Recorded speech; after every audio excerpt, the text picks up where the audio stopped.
Welcome to the Human Kindness at Work podcast, where you'll hear inspiring stories of people just like you making a difference in their corner of the world. You'll hear how human kindness is at work and how you can be a part of it. I'm Jennifer Clark. Ready to be inspired? Here we go. Is good housing a problem in your community? Not just housing that doesn't bring your property value down, but housing that is affordable and dignified for residents. On this episode of the Human Kindness at Work podcast, you'll hear a story of a couple who is bridging the gap between their city's housing reality and the housing dream they have for their community. Jacob Taylor is a longtime resident of St. Joseph, Missouri. He's a husband and a father of two, the family pastor at Word of Life Church, and an outdoorsman. Jacob loves fishing, hunting, nerding out on theology books, and a good cup of coffee. And he's found a way to use his hands and his heart for the good of his community. Welcome to the podcast, Jacob Taylor. Man, Jen, thanks for having me. I'm so excited to be here. This is going to be fun this morning. You're welcome. Glad that you accepted the invitation. So for our listeners, Jacob and I used to live in the same city in St. Joseph, Missouri, which is about 40 minutes north of Kansas City. So that kind of gives listeners a map of where you're located. St. Joe is about, 75,000 people? Yeah, I think that's close, depending on, the season, because we have a university here. So students come and go. Yeah. Sure. Typically blue collar work. Yeah. Is that fair? Yeah, I think so. Yeah. That's a fair assessment. Okay. So that gives listeners just an idea of where you are, what kind of city you're in generally. You and Megan, your wife, have started Cedar Bridge Company. Can you tell us what that is? Yeah. So I guess I'll just briefly share a little bit of the story. Like my wife and I, just a typical, I think like middle-class America, we bought our first home and we were young and didn't have a lot of money. So we bought a fixer-upper. And it was this beautiful old home in our community, 100-year-old home. And we worked for like 5 years with no kids. We had nothing else to do with our free time. So we just worked on our house, and we found like it was so life-giving just to bring this house alive and back and restore it to its original beauty after it had been kind of neglected. And then we just caught the bug. Like we loved doing that together. And but then life goes on and we didn't want to live in our projects anymore. So we thought, well, how fun will this be to do something that we feel like we're good at and that we enjoy together? And so, this one thing led to another, plus the fact that we're looking around at our community and we have so many distressed properties in St. Joseph that are really beautiful homes we live in a really old community. It's got a long history. A lot of our homes were built 100 years ago. And so we just decided to go for it in the middle of COVID. Like, what else are you going to do? Of course. Let's try something new. And we just decided to start this thing called Cedar Bridge Company, where we wanted to, and some people are like, there's no cedars in Missouri. You don't live in Texas. Like, this is why cedar. And the why is, cedar is something that's sustainable as far as a building material goes. You don't have to treat it. You can put it in the ground. You can put it outside. It can stand the test of time through the weather, and it's resistant to bugs, all those things. So the thought was cedar really represents the heart behind what we do. We want to be a part of something that is sustainable and that will stand the test of time, both in how we run our business and also the actual homes that we're rehabilitating and providing for the community. We want to do things well. And then the bridge part is really our heart to bridge the gap between where our community is and where we believe we can be. So we want to be a part of that solution. And that kind of is how we got started. I love that. And it does not surprise me at all that you two put that much thought into your name. That's just who you are. Like, you're so intentional, so purposeful. I love that. Where did you learn the skill set? Sure. Yeah. Like, flipping houses is not something that just the average person does. So this is part of my story. So you've mentioned I'm family pastor. So I'm also a preacher and love to communicate stories. I think stories are so powerful as humans.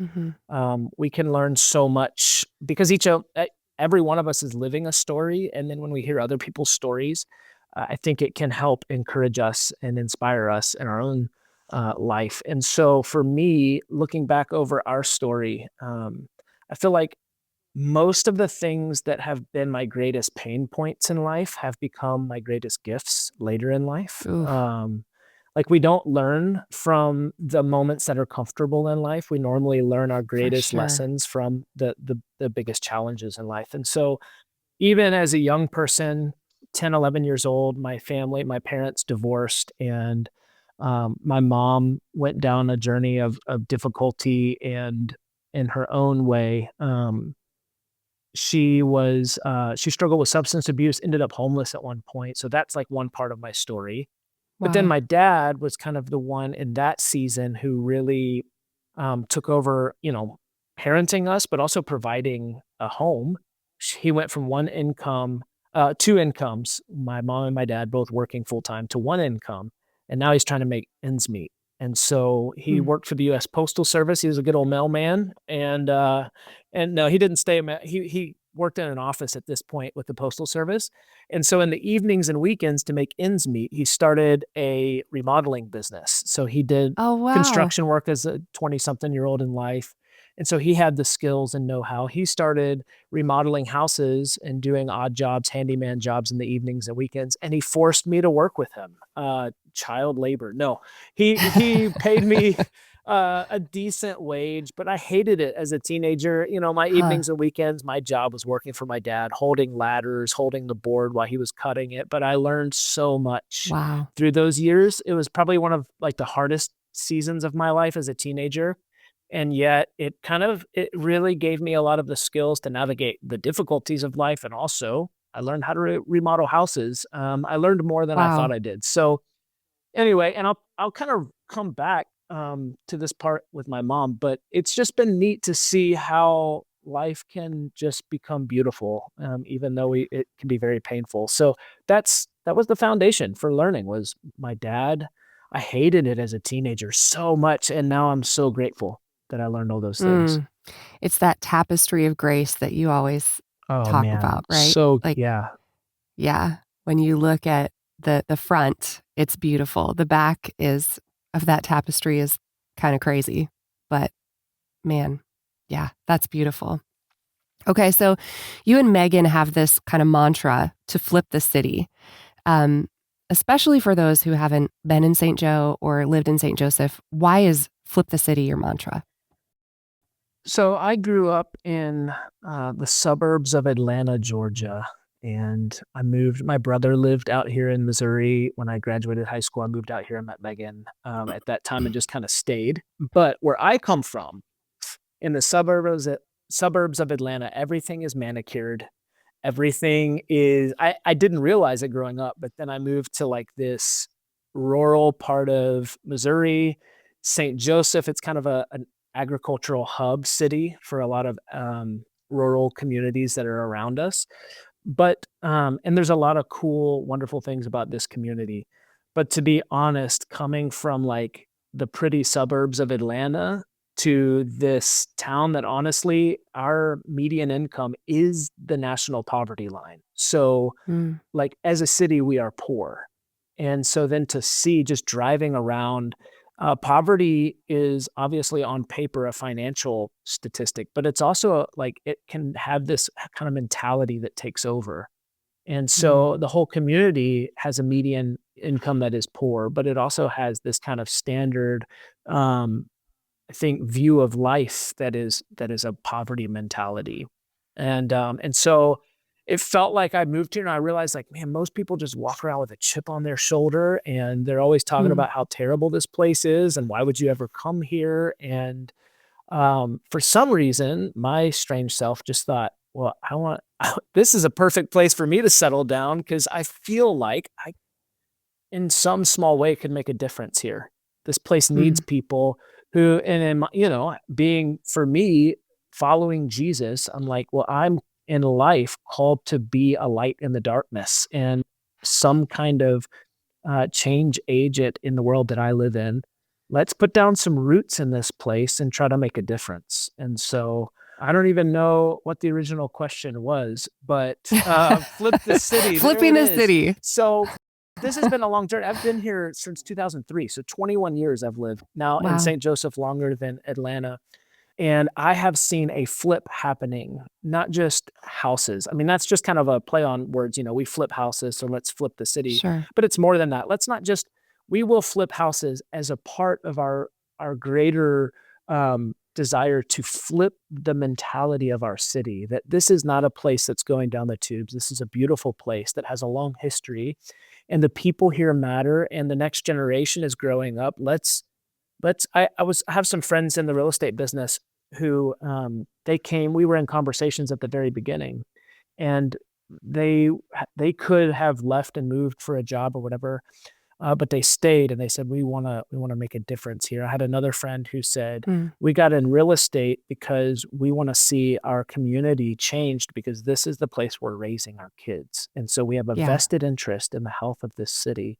Let's be a part of making a difference.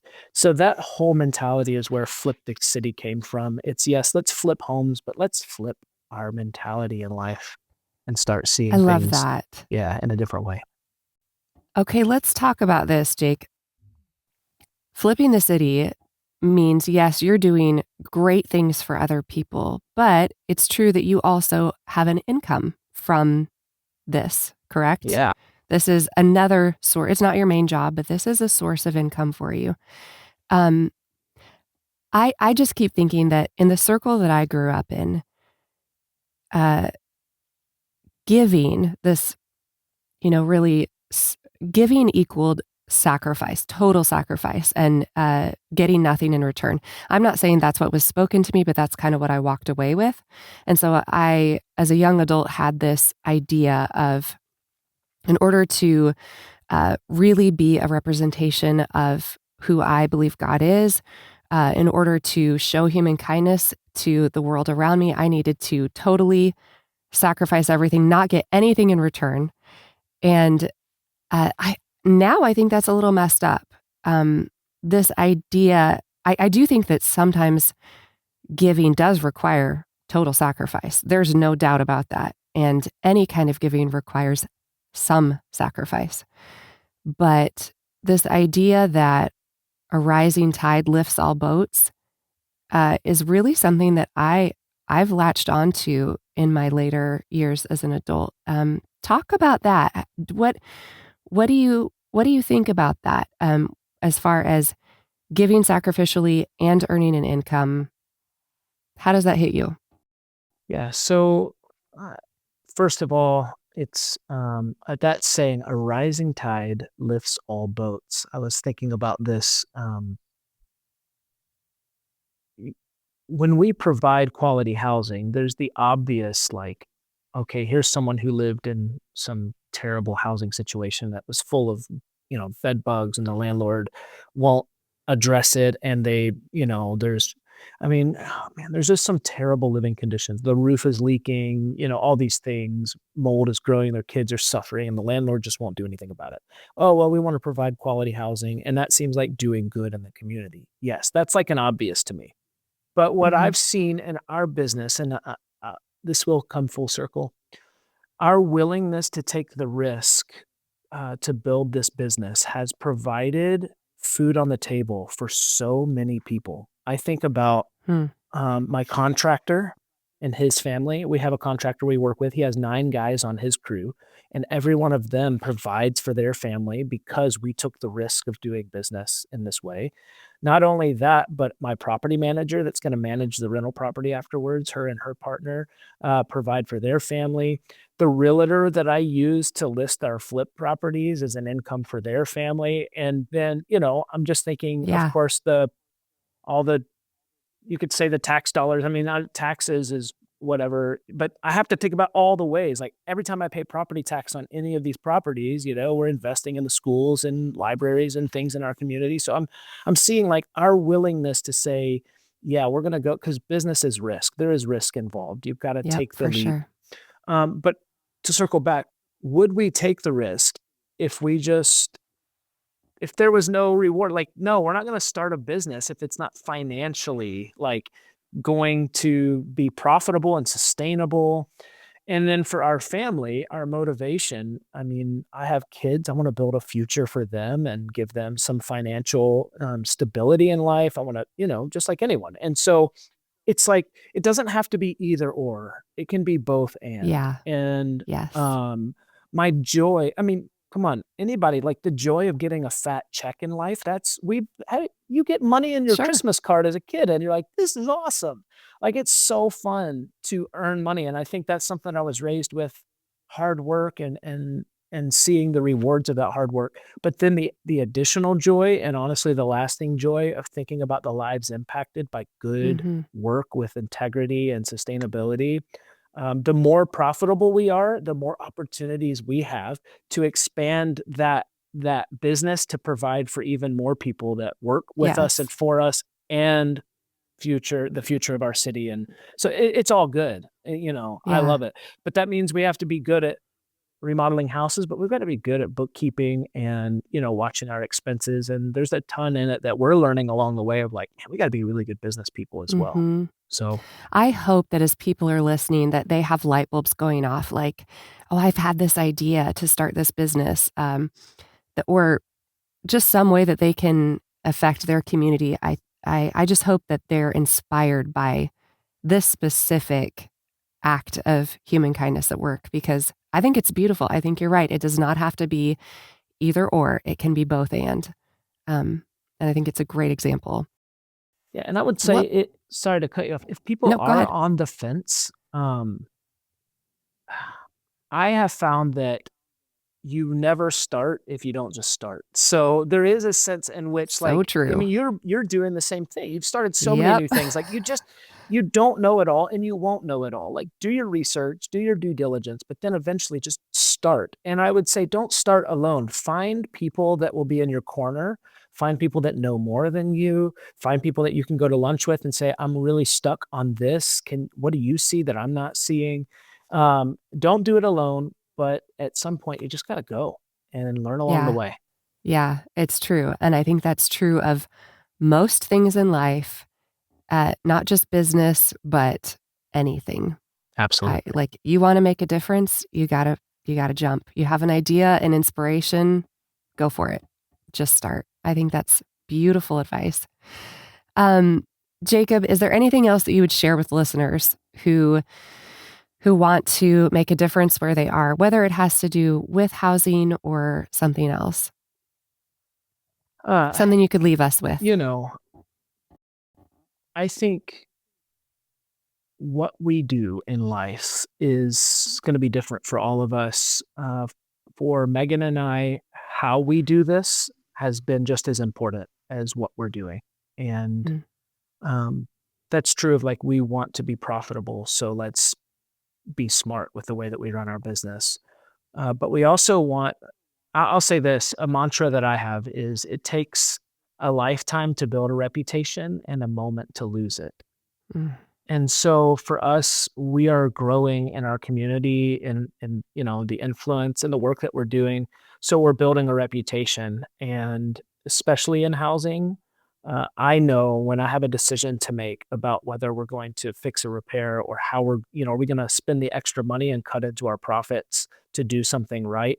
I mean, we come at that decision is made often for us. And I always want to remember it takes a lifetime to build my reputation and a moment to lose it. I want my reputation to be in good standing in this community, especially when we're talking about providing homes for people. And so it's just a gut check every time we have a decision to make. Yes, we want to be profitable, but we also want to maintain our integrity in how we do business. And if one day we have to shut things down because it's no longer profitable, I know that I can go forward into the next venture having the reputation that I've built, and I've already seen the people that I've done business with will bend over backwards to make doors open in the way that they need to. And so for me, I can't end without saying how we do business is just as important as what we're doing in business. And so let's maintain our integrity. Let's be people of character. And most of all, let's do business with human kindness, believing that we're all in this together. So Oh, Jake, that's so good. So, so good. Hey, listeners want to follow you, to connect with you and Megan and what you're doing there in St. Joseph, how do they find you online? Yeah, so we Where's have the best way? our website, which is cedarbridgeco.com. But we're most active on Instagram. Cedarbridge_co is our Instagram, and we're posting pictures, just telling our story along the way. So follow us, and we'd love to see what other people are doing in this space as well. So Yeah, awesome. We'll put that in the show notes too. But Jake, thank you for being here, for sharing how human kindness is at work through Cedar Bridge. And I just think your passion, you and Megan have this passion to see not only homes restored, but lives restored is really inspiring. So thank you. And I'm cheering you guys on as you flip the city. thanks, Jen. It was really good to talk with you today. See ya. Bye. Thanks for listening to Human Kindness at Work. If you enjoyed today's episode, please like, share, and subscribe. It really helps get the word out so that more people can be inspired to make a difference right where they are. Until next time, look for ways that human kindness is at work around you. And don't just notice, be a part of it. See you next time.